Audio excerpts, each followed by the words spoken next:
Hello, hello. Thank you for coming and visiting my channel. My name is Jennifer and this is Jen the Bookworm. Today I'm bringing you a review.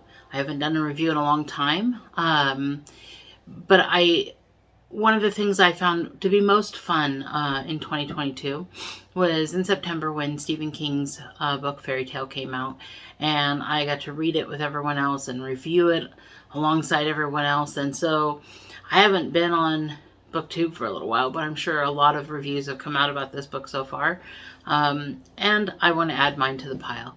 Now, Holly is a new book by Stephen King. It just came out September 5th, and it was really good. I was surprised at how short it was for a Stephen King book. He is pretty wordy, but this one was only a 15-hour and some odd by audiobook read. So I was pleasantly surprised by the size. Not that I don't like a longer book, but sometimes with Stephen King, you don't know what you're going to get with the longer books. The one thing I was surprised about, and it's not really a spoiler, this just is that there was no supernatural component to this book. It was a pretty straightforward thriller mystery book. And I have to say, slight spoiler alert, he sticks to the landing. It was good. It was great from beginning to end. I really enjoyed the book. So let's go through it and give the proper review and let you know what you'll be getting into if you decide to read this book, which I highly recommend that you do. So the synopsis of this book, this is about Holly Gibney. Holly Gibney is a secondary character in the Bill Hodges trilogy. She's also a secondary character in the book The Outsider, all by Stephen King. And she's just a popular reoccurring character. Popular with him, I guess. Just mixed views out there about whether or not she's a popular character. And so for that reason, only ever having read The Outsiders, I still haven't read the Bill Hodges trilogy. But I really liked her in The Outsider, and I really loved her in The Outsider TV show that HBO has. So only having been introduced to her in those ways, I wasn't sure what I was going to get with her being the main character of this story. So Holly, she's an investigator with a firm called Finders Keepers, and she has a business partner, Pete, and sometimes they look for missing people or missing animals or whatnot. But right now, the Finders Keepers is closed. Pete's got COVID, and Holly's mom just died of COVID, and she is dealing with the death of her mother and what that means for her. Business is supposed to be shut down until August. We're in sometime in July right now in the book. And although it's closed, there is a persistent person that keeps leaving voicemail for Holly and for the business, and it draws her into a new case where she's investigating the disappearance of a young woman. And as she goes through this, she starts to link other disappearances to her new case. So that is the synopsis for the story. As far as the pros, there were many, and as far as the cons, there were few. So it was a very highly recommended book. So one of the first pros I wrote down here is that the book is well paced all the way through. Sometimes, if you read Stephen King, you know that some of his books have pacing issues where he will really, in Fairy Tale, the beginning of the book was great and was paced well and was interesting and so on. Then towards the middle of the book, something happens and the pacing gets a little, and it made the book less enjoyable for a lot of people. So I have to say, even in my favorite of his books, which is It, there are some pacing issues, which is what caused me to stop reading the book the very first time I attempted it. It just, sometimes King gets off on a tangent, goes off onto a very, very large description of something that doesn't really have much to do with the story. He tends to wander sometimes. But in this book, the pacing was great all the way through. I had no problems with it.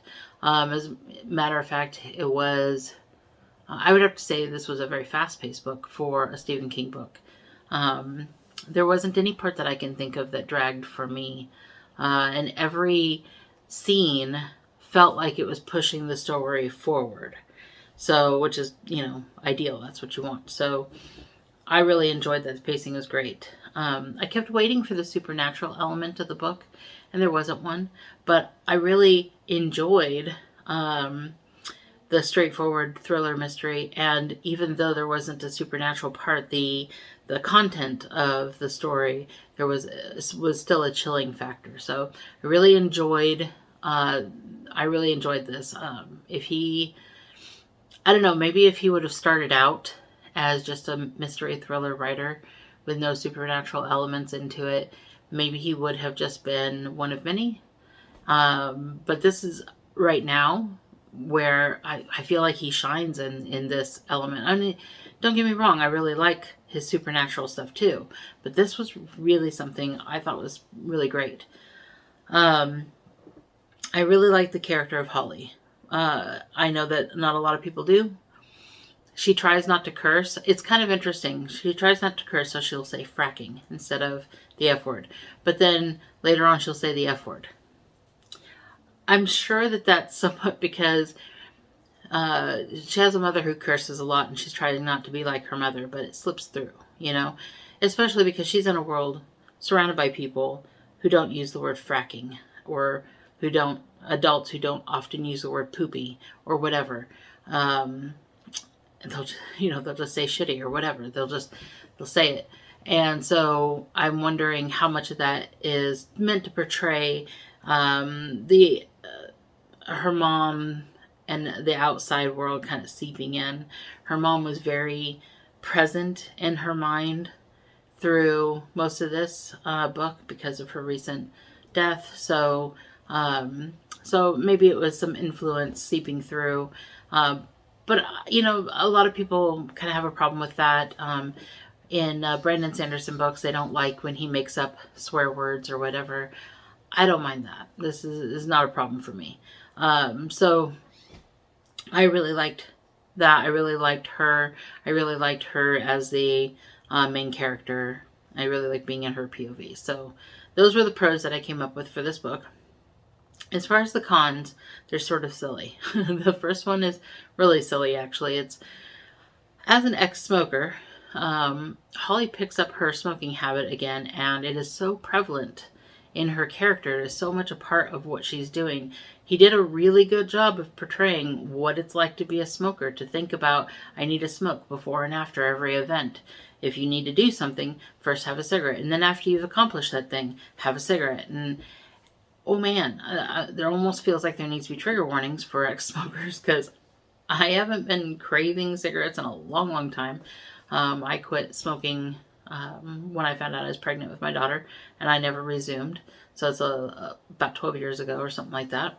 And I haven't had cravings for a while, but this book was like watching an 80s movie, an 80s Brat Pack movie where they're all smoking all the time. I sort of wanted one, but that was the only real con to it. The other thing I wrote down here was, I wish there was more of it. And that's not really a con. That's kind of a pro.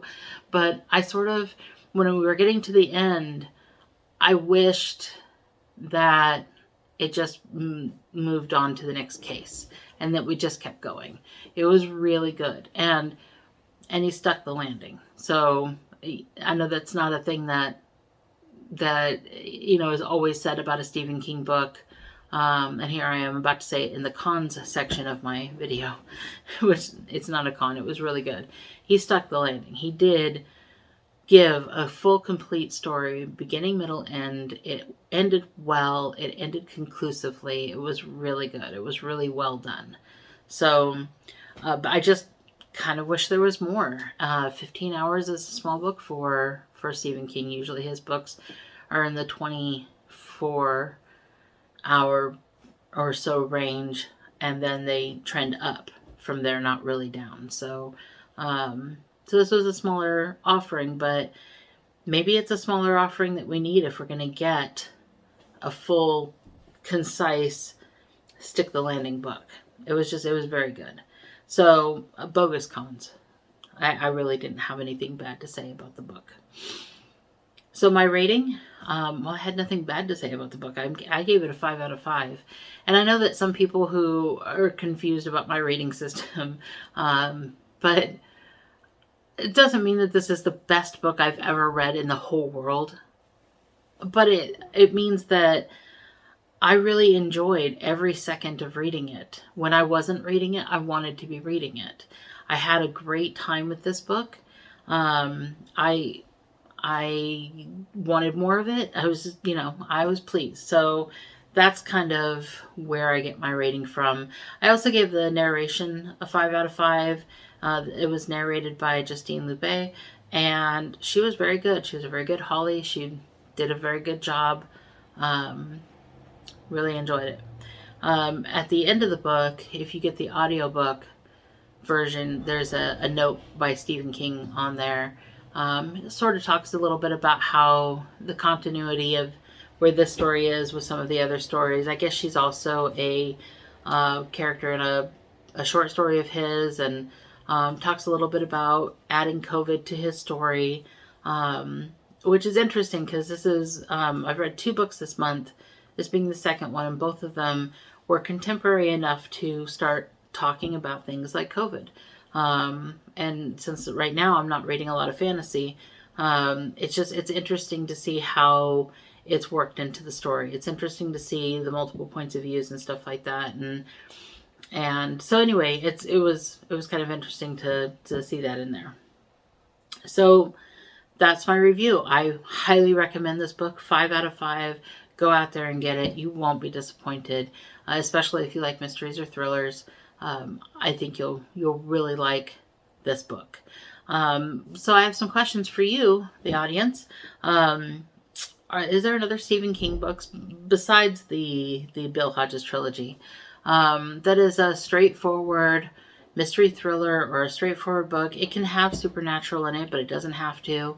That you feel like is short, concise, sticks the landing, and I should read it. If so, please put that in the comments below. Also, if you know of another author who writes similarly, if you've read Holly, once you read Holly, if you're like, oh, this reminds me of this author, put some suggestions down there in the comments for me if there are other people that you think I should be reading if I enjoyed this book.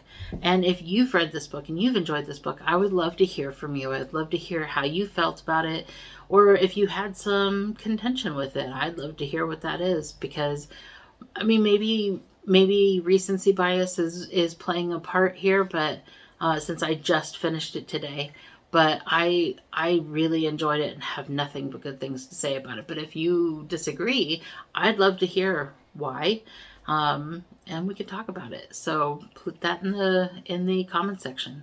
And if you enjoyed this video, I would really appreciate a like. I would really appreciate a subscribe if I haven't gotten you to subscribe yet. I'm really trying to work my way to 100 subscribers, and I would enjoy if you became part of my BookTube family. So thank you very much for this time that you spent with me on my channel, and I hope you have a great rest of your day.